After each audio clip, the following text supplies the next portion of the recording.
ku 107.9 Pale FM ekkulu eri omuntu wa bulijjo. Assalamu alaikum wa rahmatullahi wa barakatuh. Lunaku lwa kusatu nyongera okwebaza wonna w'osinzira okubeera nti otwegasseeko mukadde kano. Akulamusako mukadde kano nze omugabi MATOVU nzalwa z'ekyaddondo okubeera nti atembeegattako mwe tutegeerera ensonga ez'enjawulo. Era olunaku lwaleero kye tugendako okwetegereza mukadde kano muntu ki asinga obukadde mu nsi yonna. Kyenjagala okutegeeza nti essaawa ya leero kati tusobola kuditamininga muntu asinga bukadde oluvannyuma lw'oyo abadde asinga obukadde okubeera nti yajjulukuka ku nkomerero y'omwaka ogwa 2024. Guinness World Book of Records yabeera nti ewa omukyala amanyiddwa nga Tomiko Itoka engule ey'okubeera omuntu akyasinze okuba omukadde mu nsi yonna. Mu mwaka ogwa 2024 mu mwezi gwali gwa 8, Guinness World Book of Records yazuula munnansi w'eggwanga erya Japan Tomiko Itoka nga ono yali super centenarian ow'eggwanga erya Japan. Bagenda okubalirira emyaka gy'ayina nga ye muntu asinga obukadde mu nsi yonna. Mu mwaka oguwedde yayina emyaka gyali 116 naye we yagendera okufa ng'awezezza ebbanga ya myaka 116 n'ennaku 220 ze yali awezezza we yajjulukukira okuva mu bulamu bw'ensi eno.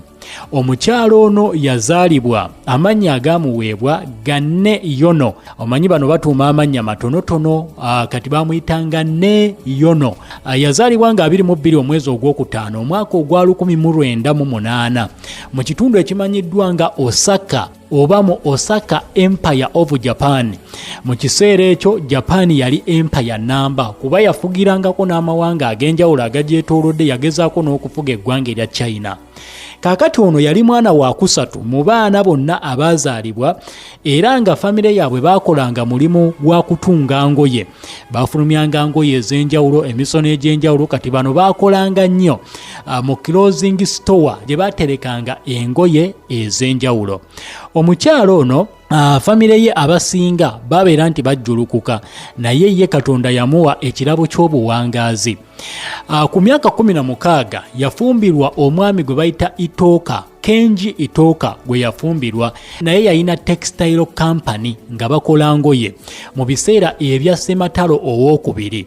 Era ono omwami n'awuma obuvunaanyizibwa obw'okuddukanya factory y'engoye okumala ebbanga ddene kw'ossa n'okuddukanya bizinensi za famire ye n'azisigalamu nga yazitambuza. Omwami we yakoleranga nnyo munda mu ggwanga erya Korea. Mu kiseera ekyo Korea nayo yali wansi w'obukulembeze obwa Japan, Japan nga yekulembera eggwanga eryo erya Korea.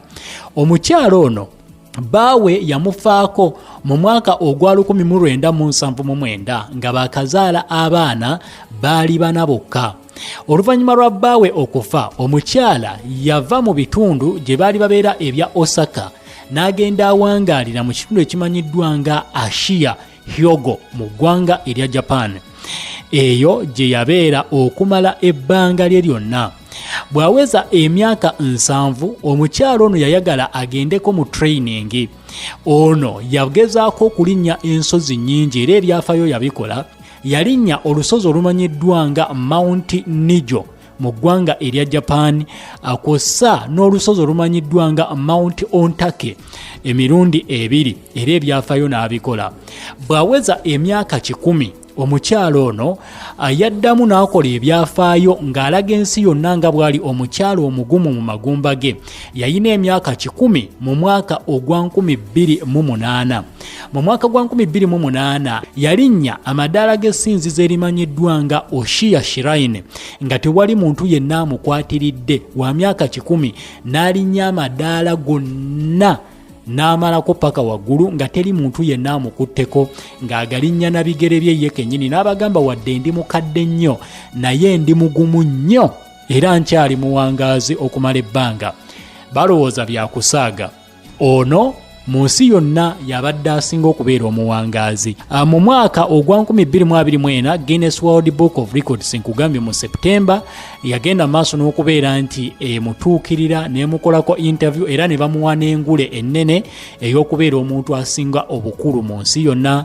Waayita emyezi gyali 4 gyokka n'afa nga 29 Desemba omwaka gwe tuwunzise. Yabadde asinga obukadde, yawangadde emyaka 116 n'ennaku 22. Kati we twogerera naye waakiri abamu bagamba nti kati omukyala asinga obukadde wadde tebannaba kubeera nti ensi yonna emukakasa, ayina naye emyaka giri 116, bamuyita Ina Canavaro Lucas munnansi wa ggwanga lya Brazil.